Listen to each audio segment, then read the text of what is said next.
Tabitha, I really enjoyed your video. I think that you had some great insights about the counselors and the clients and all of the counseling sessions that took place.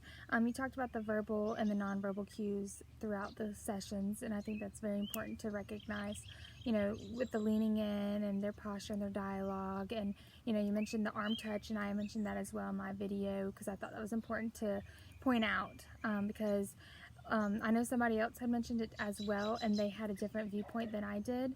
And, their viewpoint was it inappropriate? Was it appropriate? And, I had that same thought process as well.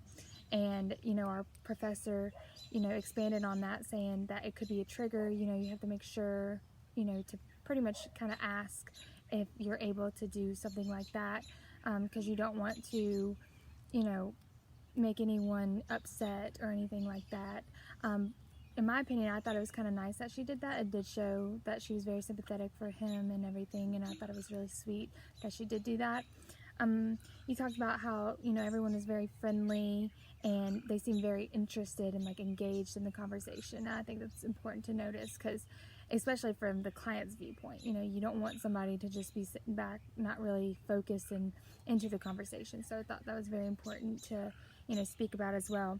And you also talked about the open questions, and open questions are great.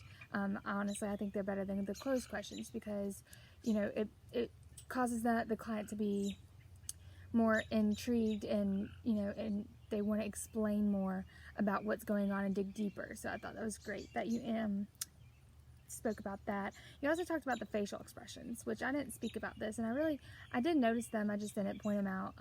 But I thought that was great that you did, because the facial expressions, like you mentioned, are very important, because some people can come off judgmental, and obviously, especially as a counselor, you definitely never want to do that. So I thought that was very important to speak about. So I thought you did a great video, and I hope you have a great day. Thanks.